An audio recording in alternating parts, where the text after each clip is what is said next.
I'm tracking better snow chances that we have in the upcoming forecast, the latest on potential amounts and why that storm track is so important to how much we get. Plus, the McFarland Community Ice Arena is getting an upgrade, what they have in store, and when construction is expected to finish. And later, the candidates for a seat on the state Supreme Court are set. Well, you'll see on the ballot this April. We welcome you to News 3 Now at 6. And we begin with the weather, where it appears temperatures will be staying rather cold for the rest of the week. At least we're in double digits. Yeah, it could be worse. Positive. However, southern Wisconsin could be getting some snow in the coming days. Alex Harrington is out on the weather patio with the forecast. That'll be good news for some people. Yeah, that's right, Susan. Snow is on the minds of many in southern Wisconsin. We're used to the cold temperatures, but what about that snow? Let's go right to our graphics right now. Friday's snow chance still looks very, very light, as we've been mentioning the past couple of days. But Sunday's weather system bears more watching across parts of southern Wisconsin, if not all of southern Wisconsin. Right now, we're tracking the potential for at least some minor snow accumulation. So that's a change in our forecast. Temperatures, you said double digits. We're pretty much double digits everywhere across southern Wisconsin. I'm trying to find a single digit. You got to go up to Marquette and Green Lake County, up towards Otoma to get down to 9. But otherwise, we're between 10, 15, and 20 degrees across southern Wisconsin. We got 16 in Cross Plains, 18 on the other side of the Wisconsin River in Sauk City, 20 in Sun Prairie, 14 in Madison. That's one of the colder spots. It is the coldest spot right now in Dane County. As we plan the rest of our evening, temperatures and the wind chills. So those two temperatures you see there, when they're close together, that means the temperature and the wind chill are the same. I like to look at the wind chill because I'm going to go for a walk after the 6 o'clock newscast. Not much wind out there. So temperatures and the feels like factor staying in the teens until we get into the wee hours of the morning, and they go down into the single digits, at least wind chill wise. More about this Clipper-like system and how much snow it could bring to southern Wisconsin and why its track is so important. Talking about that coming up. Alex, thank you. The Winter Carnival returning outside the Wisconsin Union next month from February 6th through the 9th. There will be 30 events for everyone in the family. UW-Madison student leaders and community partners collaborate to make the three-day event possible. Lady Liberty will be on display February 7th and 8th, and this will mark the 85th anniversary of the carnival. You can find a full list of events at our website, channel3000.com. After being a space for athletes and fans for 30 years, the McFarland Community Ice Arena is getting a facelift. As Dane County grows, the arena is looking to keep up. Our Ellie La Liberté shows us what's in store for 2025. It's a home. Chad Vizina is the youth hockey coach at McFarland Community Ice Arena. Over the past couple of years, he's seen the sport grow. The biggest area of growth that we experience is actually in girls hockey. The arena serves 25,000 people a year, according to Todd Pritchard, the board of directors president. This ice rink has been here for 30 years, and it's served generations of athletes. And it's been a great place, but we're literally busting out at the seams. To meet the increasing demand, the arena is increasing space. It's a project years in the making. The goal to take this to this. The $3 million addition will more than double the current facility, adding a practice ice rink, training area, new locker rooms, and an expanded lobby. Chad says the training facility is especially needed. Right now we're using the fringes of the rink. There's not much here, and we're sharing that with a lot of people between ice uses. So far, the arena has raised nearly $200,000 of its $600,000 goal. Starion Bank is loaning the other $2.5 million needed for the project. But Todd says the economic impact will trickle down past the arena itself. Those 25,000 people come not only to the rink, but they come to McFarland. They're coming to our restaurants. They're using the area hotels. For Chad, the expansion will encourage generations of athletes to come. So many of these kids spend hours a day in this facility, and now we can expand that even further. The arena is hoping to have construction completed by the beginning of June. Reporting in McFarland, Ellie La Liberté, News 3 Now. Ellie, thank you. And if you're interested in donating, you can go to mcfarlandice.org. A Janesville man is under arrest after allegedly robbing a bank in Minnesota yesterday. Officers say the 51-year-old was wanted in connection with that robbery in Bloomington, Minnesota. Suspect arrested near the village of Wilton. He also reportedly has an outstanding warrant from the Wisconsin Department of Corrections. The man is currently being held in the Monroe County Jail, waiting extradition to Minnesota. An ice skater is back on dry land tonight after falling through the ice on Lake Monona this morning. First responders say the person was about 200 yards from shore. They were able to pull themselves out of the water and onto the ice. An inflatable was used to bring the person back to shore. They were taken into an ambulance and taken to the hospital with non-life-threatening injuries. A moment of silence at the state capitol today. Senator Kelda Roys, who represents Madison, calling for it in honor of the victims of the Abundant Life Christian School shooting. 14-year-old Ruby Vergara and 42-year-old Aaron West. And before the room went quiet, the senator spoke briefly to her colleagues about gun violence. All children and all parents are feeling this loss and the loss of so many children unnecessarily to gun violence. I hope that in this session we can work together to do all we can to reduce firearm injuries and make this world safer for our kids.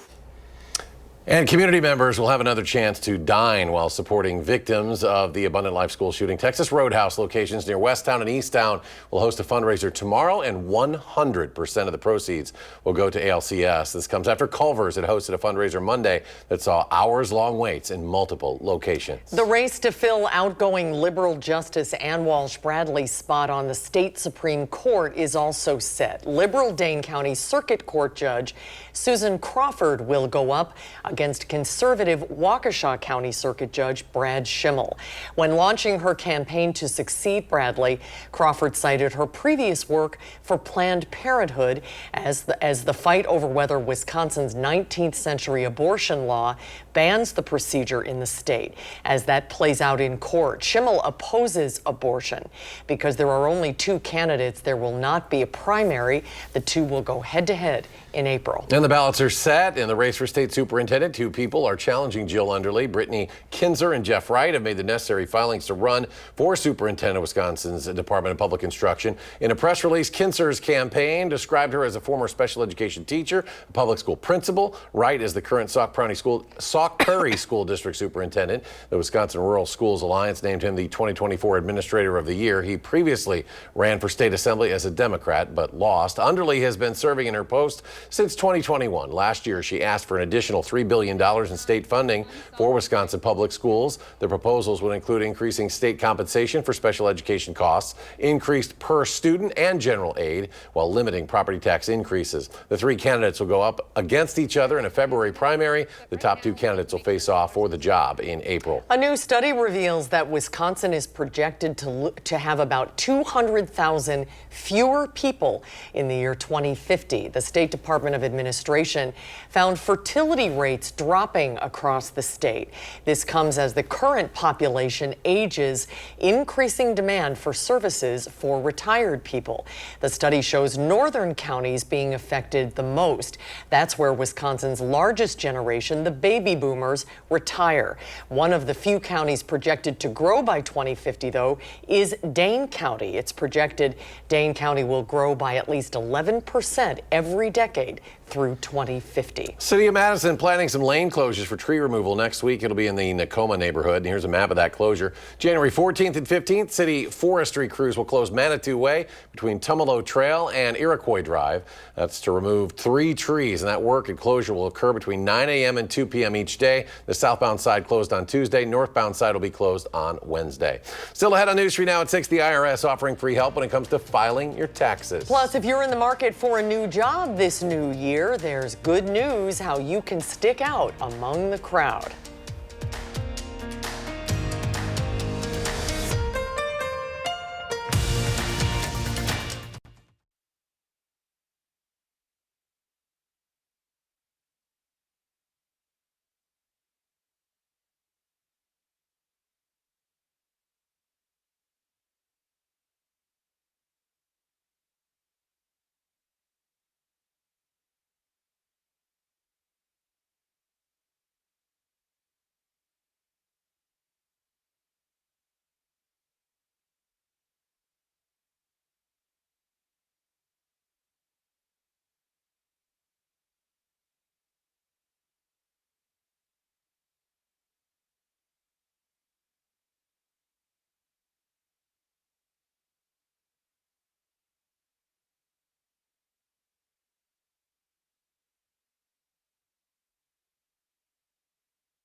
You're watching News 3 Now at 6. Well, if your New Year's resolution is to get your finances in better shape this new year, it's going to take a little sweat. Much like staring down the treadmill, overcoming financial hurdles may seem daunting, and experts say it's important to figure out where you are and create a roadmap to get where you want to go. The best way to get started? Attacking your debt, typically in one of two ways. Some people like to attack the highest cost debt. Let's say if we have an annual percentage rate of 25% and that's the highest. Some people might prefer to attack that first to pay that down and off. Others might say, oh, well, I've got just a couple $100 on this credit card. Let's pay that off right away. Other tips include pulling back spending by cutting out subscriptions you don't need, and then focus on saving. Don't forget about retirement. Putting away a little now can leave you in much better financial shape later. Well, if you're looking to get a jump on filing your taxes this year, the IRS can help. It says its free file guided tax software will be available starting Friday. These guided software tools are not written by the IRS. They come from trusted partners who are part of the free file program. But make sure that you get to use the software free. To make sure of that, you must access the vendor sites through links at irs.gov. Also, the program only works for people who made less than $84,000 in adjusted gross income. If you made more than that and you want to file free, you'll have to use what's called free file fillable forms. If you're in the market for a new job, there's some good news. Experts say hiring typically picks up at the beginning of a new year. Business consulting firm Robert Half recently conducted a survey asking companies about hiring trends, and 63% of respondents say they plan to add new permanent positions in the first half of this year. If you do get the job offer, it's important to know how to negotiate a salary and research the average pay for that position. Practice those negotiations with a mentor or a good friend that's in the business community so you get some practice before you actually negotiate your salary with a potential employer. And she also suggests negotiating things like a hybrid schedule or more vacation time, and be open to contract work. It could lead to a permanent job in the future. And still ahead, the Girl Scouts are getting rid of 2 cookie flavors next year. Did your favorite make the cut? Plus, Madison will host an international competition never before held in the U.S. When and where it's scheduled to take place. Plus, how much snow can we expect by the end of the work week? Alex has the answer. His complete forecast when we come back.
You're watching News 3 Now at 6. Well, check out this video from inside Ancora Cafe and Bakery in Monona showing a sprinkler malfunctioning, not what you want in your coffee while customers were dining. This was earlier this week at the location on Monona Drive. The cafe says it's briefly closing the dining area due to this issue, but you can still pick up your takeout orders or simply use the drive-through. The World Ice and Sailing Association's World Championship is coming to the United States for the first time ever, and you'll be able to get a front row seat because Madison is playing host. You'll be able to see the competition right on Lake Mendota. People from around the world will come here to race along the ice at nearly 60 miles per hour. You'll be able to see skiing, sledding, snowboarding, and more, but there's also a chance for you to get in on the action itself. For those people around town that just want to bring out their skis or their skates and want to try this equipment, we have 6 vendors that are coming to the lake, setting up shop right out here so you can try it. If you've never tried the sport before, you'll be able to grab a wing and go play around. It's not that hard to do, and you can go try it yourself. Very cool. The championship will take place February 3rd through the 8th during Madison's annual Frozen Assets Festival, organized by the Clean Lakes Alliance. So all we need to do, Alex, is keep the ice on the lake. Hard to look that far out, though. Yes, it can be. And speaking of looking far out, Susan, how about looking at the past, too, up to now? Drought monitor. You're probably wondering, why are you showing this, Alex? It's the winter time. This is really important for our forecast tonight because we've got dry to moderately drought conditions across much of the upper Midwest. This includes parts of southern Wisconsin. I bring this up because we need the snow. This is just one reason why some folks need the snow. But right now, 14 Madison, calm wind. That means the wind chill is 14.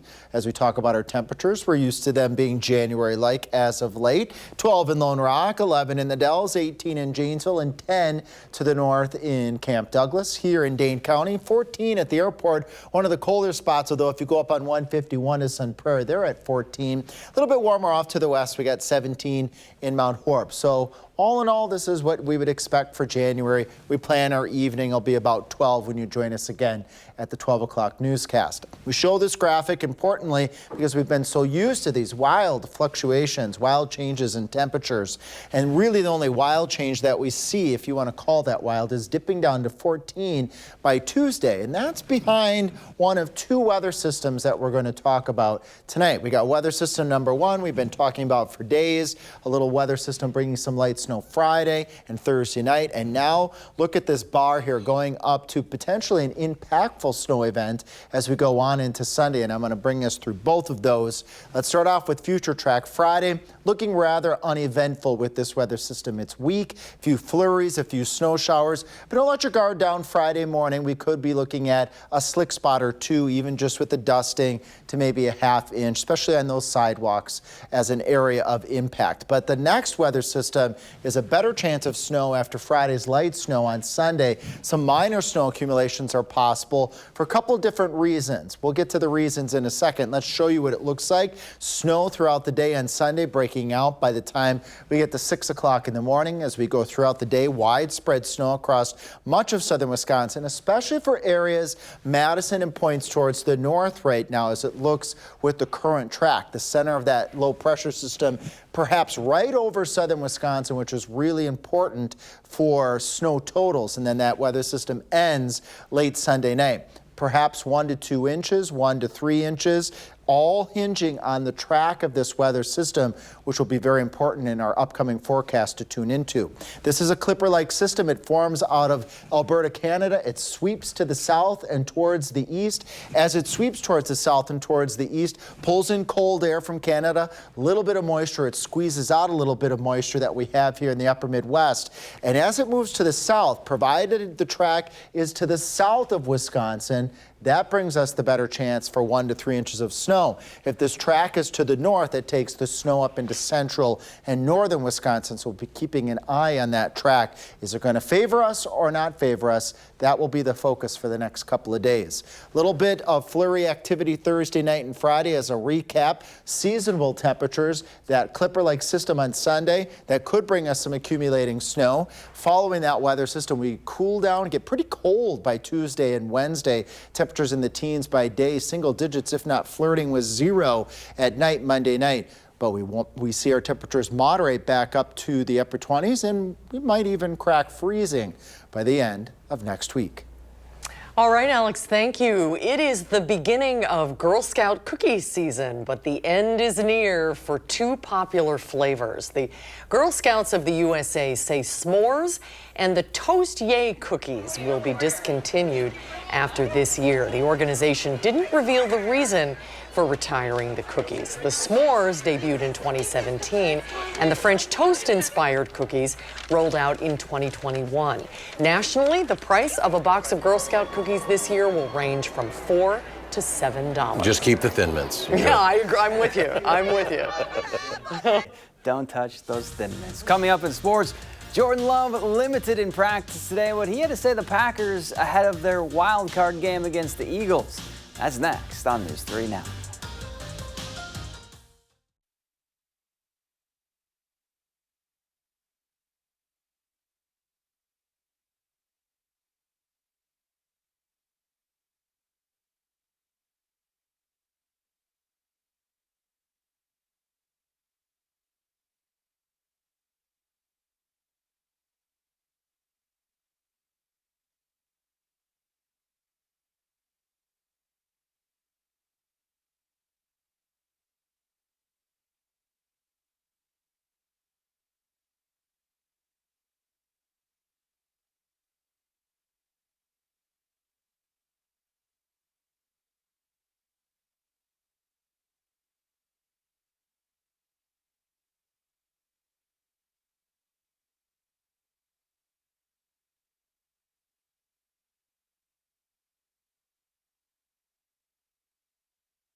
Jordan Love was listed as questionable on Green Bay's first injury report of the wildcard week. And as far as what he did during practice, well, Matt LaFleur said he was limited, but he said it with a smile. So we know he's going to play on Sunday. It's just gamesmanship at this point. And as far as QB1's message to the team as the 7 seed, just play with confidence.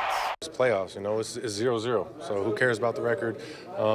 And I really think we have to be confident. You can't go in the playoffs with lacking that confidence because you'll get beat. So, we have one shot at this thing. I told everybody today we got, 5 days guaranteed left in our season. So just go out there, play free, everybody do their job, and just go out there and handle business. Finally, some good news for the Wisconsin secondary. Rico Island is staying in Madison for another year. Ricardo Hallman is returning for his 5th season instead of turning pro. Hallman started 33 games at corner as a Badger. Since the calendar turned to January, John Blackwell has been stuffing the stat sheet for the Badgers. 53 points, 12 rebounds, 8 assists, and a steal in just 2 games. Now, he'll tell you that the most important stat out of all of that is 2 Wisconsin wins. But his teammates know when he's playing like that, it's fun just to sit back and watch him go to work.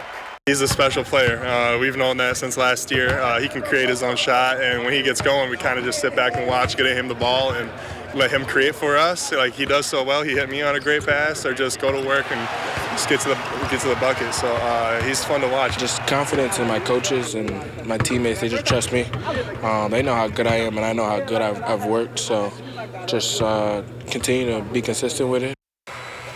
Meanwhile, Max Klesmit's status for Friday's game against Minnesota is up in the air, with Greg Gard calling him day-to-day. The Badger guard suffered an ankle injury at Rutgers on Monday and was wearing a boot at practice. Klesmit is averaging 10.5 points per game this season for the Badgers. And just a reminder to check out this week's Wisconsin Huddle with Layla Edwards. Show airs on Friday at 6:30. Right here on News 3 Now. Klesmit can have my ankle if he needs it. I don't know if he wants that ankle. Oh, it's good. That's healthy. Good, strong and healthy. At least it's healthy. Yeah. I don't know if we can shoot off that ankle. Let's go to Alex. Final check of the forecast. Sure. We've got 2 things we got to talk about. First, the snow chances Friday and Sunday. Friday, maybe a slick spot in the morning. Better chances for accumulating snow on Sunday. Otherwise, staying cold, which we've been talking about for quite some time. Yep. All right, Alex, thanks. Thanks for joining us for News 3 Now at 6. Have a good night, everybody. We'll see you back here, hopefully, tonight at 10.